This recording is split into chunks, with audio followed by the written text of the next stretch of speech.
30 টাকা কেজি মাছ বাবুকে খাবে গো, জল দিয়ে বেশি করিস না।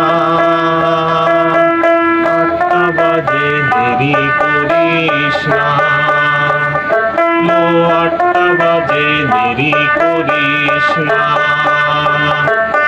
30 টাকা কেজি মাছ বাবুকে খাবে গো, জল দিয়ে বেশি করিস না।